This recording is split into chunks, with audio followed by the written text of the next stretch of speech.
नमस्कार बच्चों, लर्न हिंदी में आपका स्वागत है। आज हम पढ़ेंगे हिंदी व्याकरण का में कारक। कारक क्या होता है बच्चों? देखते हैं कुछ उदाहरण के द्वारा। कारक का शाब्दिक अर्थ है क्रिया को करने वाला। शाब्दिक अर्थ क्या है? क्रिया को करने वाला। तो बच्चों चलो अब हम देखते हैं कुछ वाक्यों के द्वारा। रमा ने पुस्तक पढ़ी। यदि हम इस वाक्य को ऐसे लिखा हो, रमा पुस्तक पढ़ी, तो क्या यह सही है? नहीं। तो देखते हैं। रमा ने चोर को पकड़ा। रमा ने चोर पकड़ा। श्याम गेंद से खेलता है। श्याम गेंद खेलता है। कमल मोहन के लिए गेंद लाता है। कमल मोहन गेंद लाता है। हिमालय से गंगा निकलती है। हिमालय गंगा निकलती है। कमल की किताब मेज पर है। कमल डैश किताब मेज पर है। घर पर माँ है। घर माँ है। हे भगवान मुझे बचाओ। हे भगवान मुझे बचाओ। तो बच्चों आपने देखा दोनों वाक्यों को। रमा ने पुस्तक पढ़ी। यदि हम ने का प्रयोग इस वाक्य में नहीं करते हैं तो यह वाक्य पूरा नहीं होता है। तो बच्चों ये जो वाक्य हैं जैसे ने, को, से, के लिए, से, की, पर, हे, इन शब्दों को हम कारक कहते हैं। क्या कहते हैं इन शब्दों को? ये क्या है? कारक के चिन्ह हैं। ये कारक क्या होता है बेटा?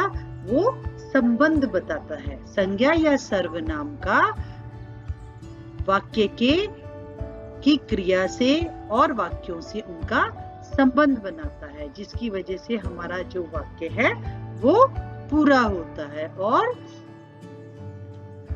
अच्छा लगता है। तो बच्चों अब देखते हैं हम कारक की परिभाषा। कारक की परिभाषा आपने वाक्य देखे थे ना, तो चलो हम बनाने की कोशिश करते हैं। कारक सोच के देखो थोड़ा। हाँ, आपने संज्ञा पढ़ा था और सर्वनाम भी पढ़ा था। तो संज्ञा किसी व्यक्ति वस्तु को बोलते हैं और सर्वनाम संज्ञा के स्थान पर प्रयोग किया जाता है। तो देखो बच्चों, संज्ञा या सर्वनाम के जिस रूप से वाक्य के अन्य शब्दों के साथ उनका संबंध सूचित हो उसे कारक कहते हैं। अर्थात बेटा वाक्य के अंदर जब हम एक सेंटेंस देखते हैं, जैसे कि आपने देखा था नदी में बहुत पानी है। नदी बहुत पानी है तो नहीं बनेगा, तो नदी में बहुत पानी है। में जो शब्द है वो दोनों शब्दों को दूसरे शब्दों के साथ जुड़कर उसको पूरा कर रहा है, संबंध बना रहा है। तो हम सरल वाक्यों में कह सकते हैं संज्ञा या सर्वनाम के जिस रूप से वाक्य के अन्य शब्दों के साथ अर्थात क्रिया के साथ संबंध बनता है उसे कारक कहते हैं। अब कारक का उदाहरण देखते हैं बेटा। जैसे श्री राम ने रावण को बाण से मारा। तो ने, को और से ये क्या कर रहे हैं बेटा? संबंध बना रहे हैं। किसने मारा? श्री राम ने। किसको मारा? रावण को। किससे मारा? तीर से मारा। ठीक है। कितने भेद होते हैं? 8। देखते हैं कौन कौन से होते हैं। पहला भेद होता है कर्ता। कर्ता का जो बेटा कारक चिन्ह होता है ने होता है। दूसरा भेद हमारा होता है कर्म। कर्म का जो कारक चिन्ह है वो को है। तीसरा हमारा है करण, से और के द्वारा। संप्रदान के लिए। अपादान से और पृथक होना। संबंध का, की, के। अधिकरण में और पर। संबोधन हे और अरे। तो हमारे जो कारक हैं उसके 8 भेद होते हैं। कर्ता, कर्म, कर्ण, संप्रदान, अपादान, संबंध, अधिकरण और संबोधन। तो बच्चों आपको ये सारे 8 के 8 भेद याद करने हैं, तभी आप इनको वाक्य में पहचान पाओगे। तो अब हम देखते हैं इनकी विभक्ति चिन्ह। कारक के भेद, कारक के 8 भेद हमने पढ़े हैं। अब इनकी जो होते हैं चिन्ह होते हैं वो देखते हैं कौन कौन से होते हैं। 8 होते हैं तो कितनी संख्या होगी इनकी? 8। अब इनको विभक्ति के आधार पर कितने कहते हैं? प्रथम, द्वितीय, तृतीय, चतुर्थी, पंचमी, षष्ठी, अष्टमी। कारक कौन सा हो गया? कर्ता, उसका विभक्ति चिन्ह कौन सा हो गया? ने। कर्म का विभक्ति चिन्ह को, कर्ण का से, के द्वारा, संप्रदान के लिए, अपदान से अलग होने के लिए, संबंध का, की, के, रे, अधिकरण में, पर, संबोधन हे, अरे।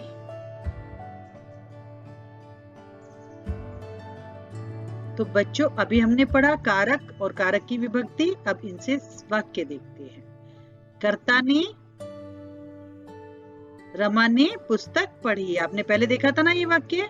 कर्म को, राहुल ने चोर को पकड़ा।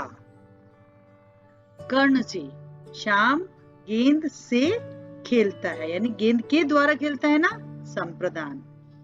कमल मोहन के लिए गेंद लाता है। अपादान से है लेकिन उसमें पृथक करने के लिए, अलग करने के लिए। हिमालय से गंगा निकलती है। संबंध का, की, के, रा, री, रे। कमल की किताब मेज पर है। अधिकरण में, पर, विषय में। घर पर माँ है। संबोधन हे, अरे आदि। जैसे रमा देखो कैसा सुंदर दृश्य है। तो बेटा इसका क्या है? संबोधन का कोई भी चिन्ह नहीं होता। हे, अरे ऐसे शब्दों से या संबोधन करते हैं। जैसे रमा को संबोधन करके बोला देखो कितना सुंदर दृश्य है।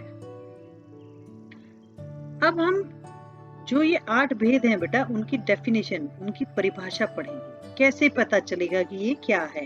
पहला हमारा है कर्ता कारक। संज्ञा या सर्वनाम के जिस रूप से क्रिया के होने का बोध होता है, क्रिया के करने वाले का बोध हो, उसे हम कारक कहते हैं। कारक किसे कहते हैं बेटा? संज्ञा या सर्वनाम के जिस रूप से क्रिया को करने वाले का बोध हो, उसे कारक कहते हैं। अब इसका भी चिन्ह है। पहला चिन्ह हमारा क्या याद किया था हमने? ने। तो इसका विभक्ति चिन्ह क्या है? ने। अब ये ने जो है ये कभी लगता भी है और कभी नहीं भी लगता है, लेकिन इसके भी कुछ नियम हैं जो हम आगे पढ़ेंगे। अभी हम वाक्य देखते हैं। रमा ने पुस्तक पढ़ी। मोहन खेलता है। पक्षी उड़ता है। इन वाक्यों में रमा, मोहन और पक्षी कर्ता कारक है, क्योंकि इनके द्वारा क्रिया के करने वाले का बोध होता है। तो बच्चों अब हम देखते हैं कर्ता कारक में कभी तो कारक चिन्ह लगते हैं और कभी कारक चिन्ह नहीं लगते, लेकिन उसके भी कुछ नियम होते हैं। अब जो कारक चिन्ह सहित है यानी कारक चिन्ह लग रहे हैं, उनका देखते हैं। पहला नियम, जब वाक्य में भूतकाल की सकर्मक क्रिया, क्रिया हमारी 2 प्रकार की होती है, अकर्मक और सकर्मक क्रिया। तो भूतकाल की सकर्मक क्रिया में कर्ता के साथ ने परसक लगाया जाता है, यानी ने का चिन्ह लगाया जाता है। कब लगाया जाता है? जब भूतकाल हो और सकर्मक क्रिया हो। जैसे राम ने पुस्तक पढ़ी। दूसरा नियम क्या है इसका लगने का? प्रेरणार्थक क्रियाओं के साथ ने का प्रयोग होता है, जिसमें हमें प्रेरणा मिले। वो वाक्य देखने पड़ेंगे हमें, जैसे मैंने उसे पढ़ाया। तीसरा इसका क्या नियम है बेटा? जब संयुक्त क्रिया के दोनों खंड, जो 2 पार्ट है उसके, वो सकर्मक होते हैं। कोई संयुक्त क्रिया है और उसके अंदर 2 भाग हैं और वो दोनों भाग सकर्मक हैं, सकर्मक क्रिया के हैं, तो कर्ता के आगे ने का प्रयोग किया जाता है। जैसे श्याम ने उत्तर कह दिया। अब हम देखते हैं कि जिसमें कारक चिन्ह नहीं लगते, कुछ वाक्य देखे थे ना, उनका क्या नियम है। उसका पहला नियम है भूतकाल की अकर्मक क्रिया में परसर्ग का प्रयोग नहीं होता। जैसे राम गिरा, ये भूतकाल की अकर्मक क्रिया है क्योंकि इसमें कर्ता नहीं है। वर्तमान और भविष्य काल में परसर्ग यानी कारक चिन्ह नहीं लगता।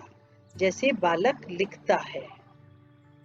जिन वाक्यों में लगना, जाना, सकना, चुकना आदि होता है वहां पर भी ने का प्रयोग नहीं किया जाता। जैसे उसे पटना जाना है या उसे दिल्ली जाना है। तो अब हम एक बार इन दोनों क्रियाओं को ध्यान से देखेंगे। यह कारक चिन्ह सहित यानी इसके अंदर कारक चिन्ह लगेंगे और ये कारक चिन्ह रहित यानी इसके अंदर कारक चिन्ह का प्रयोग नहीं होगा। लेकिन हम कैसे पहचानेंगे? हम वाक्यों को पढ़ के पहचानेंगे। यदि हमें देखना है ने लगा है तो वो कौन सी क्रिया होगी? वो भूतकाल का वाक्य होगा और सकर्मक क्रिया में कर्ता के साथ लगेगी। लेकिन भूतकाल के वाक्य में ही यदि अकर्मक क्रिया है तो उसमें कारक चिन्ह नहीं लगेंगे। जैसे राम ने पुस्तक पढ़ी, राम गिरा। प्रेरणार्थक क्रियाओं के साथ ने कारक का चिन्ह का प्रयोग होता है। जैसे मैंने उसे पढ़ाया। वर्तमान और भविष्य काल में नहीं लगता। जैसे बालक लिखता है, कैसा है? वर्तमान काल है ना? यस। तीसरा वाक्य है जब संयुक्त क्रिया के दोनों खंड सकर्मक होते हैं तो कर्ता के आगे ने का प्रयोग किया जाता है। जैसे श्याम ने उत्तर कह दिया। जिन वाक्यों में लगना, जाना, सकना आदि आते हैं वहां पर ने का प्रयोग नहीं किया जाता। जैसे उसे पटना जाना है। तो बच्चों आपको पता चला कि कर्ता में कहीं पे ने लगा हुआ है, कारक चिन्ह लगा है और कहीं पर नहीं लगा है। वो कैसे पता करेंगे? कि उसके लिए हमें क्रिया का पता होना जरूरी है कि वो क्रिया अकर्मक है या हमारी वो क्रिया सकर्मक है। ठीक है? जब अकर्मक होगी तो नहीं लगेगा और सकर्मक होगी तो लगेगा। दूसरा हमारा है कर्म कारक।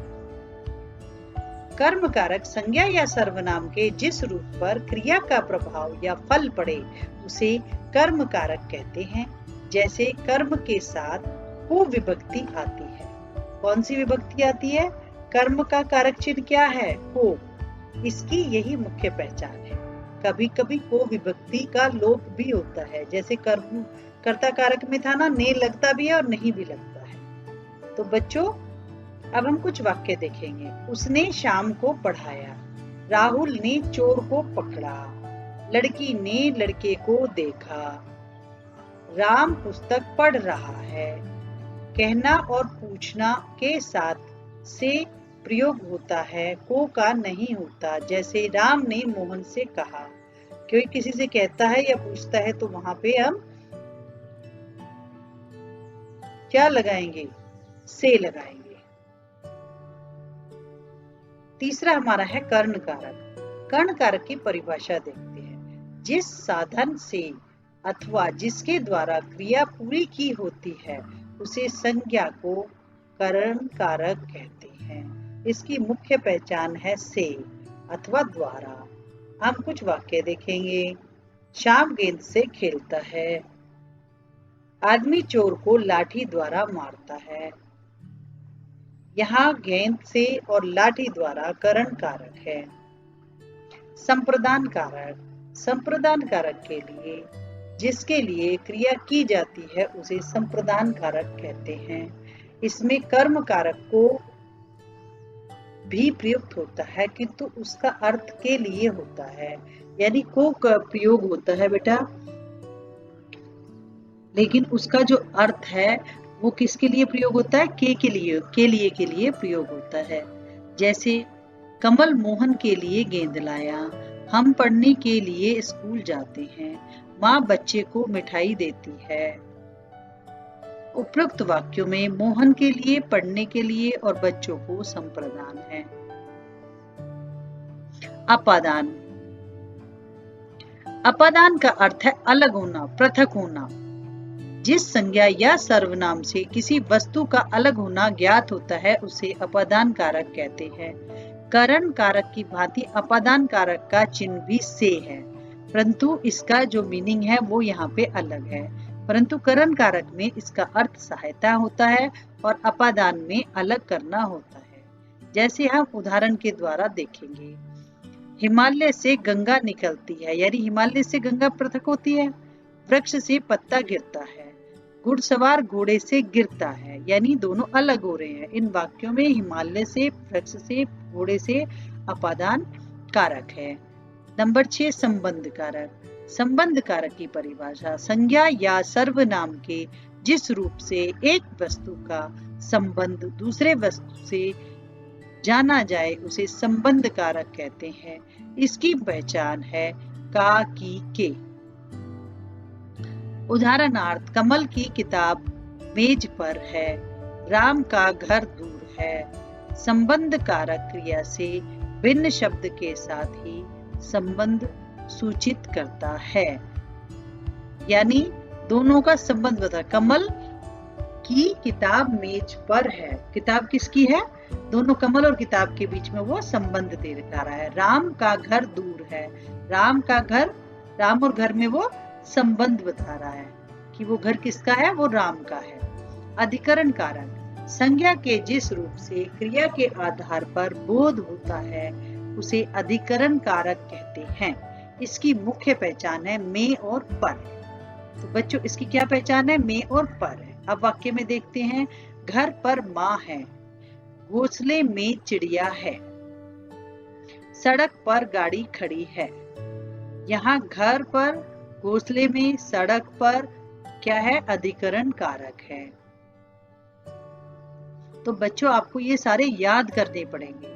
संबंध कारक, संबोधन कारक संज्ञा या जिस सर्वनाम के जिस रूप से किसी को पुकारने या सावधान करने का बोध होता है, यानी उसको बुलाने का थोड़ा सा या उसको सावधान करने का बोध हो, उसे संबोधन कारक कहते हैं। इसका संबंधन न क्रिया से होता है और न किसी दूसरे शब्द से। यह वाक्य से अलग रहता है, इसका कोई चिन्ह नहीं होता। संबोधन कारक का बेटा कोई भी चिन्ह नहीं होता। उदाहरणार्थ रमा देखो कैसा सुंदर दृश्य है, लड़के जरा इधर आ। अब बच्चों आपने इतनी सारी चीजें पढ़ ली है कि कारक किसे कहते हैं, कारक के भेद क्या है, भेद की परिभाषा क्या है और उनके उदाहरण क्या है, उनको हम कैसे पहचानेंगे। तो आज हम अभी आपका मूल्यांकन करते हैं और देखते हैं कि आपने कितना सीखा। चलो हम एक एक्सरसाइज करते हैं। नीचे लिखे वाक्यों को उचित कारक चिन्ह से पूरा करो। नदी डैश बहुत पानी है, यह पुस्तक हरी डैश है, मेज डैश किताब रखी है, टोकरी डैश फल है, माधव डैश पेड़ काट दिया, राम ने रावण डैश मारा, किसान डैश बीज बोए। पढ़ो जल्दी से बच्चों। कमरे में डैश है, माता पिता डैश प्रणाम करो, पक्षी डैश बैठा है, बकरी डैश चारा लाओ। तो अब इसमें थोड़ा सा दिमाग लगाओ। ये मैंने आपको अब एक्सरसाइज दी है, मैं 2 मिनट का आपको समय दे रही हूँ, सोचो। ओके सोच लिया? चलो हम अब एक्सरसाइज को देखते हैं आपको कितना याद है। नदी में बहुत पानी है, यह पुस्तक हरी की है, मेज पर किताब रखी है, टोकरी में फल है, माधव ने पेड़ काट दिया, राम ने रावण को मारा, किसान ने बीज बोए, कमरे में कौन है, माता पिता को प्रणाम करो, पक्षी पेड़ पर बैठा है, बकरी के लिए चारा लाओ। तो बच्चों आपने अभी क्या क्या किया? कारक को अच्छे से समझा। अब आप कारक को कैसे याद करेंगे? कारक के चिन्ह आपको सबसे पहले याद करने होंगे। उसके लिए आप कैसे याद करेंगे मैं बताती हूँ। कर्ता ने कर्म को कर्ण से के द्वारा संप्रदान के लिए अपादान से संबंध का के की अधिकरण में परे संबोधन हे हरि। इसको आप थोड़ा सा कविताबद्ध कर कविता के द्वारा भी याद कर सकते हैं, राइम बना के भी आप याद कर सकते हैं। जब आपको ये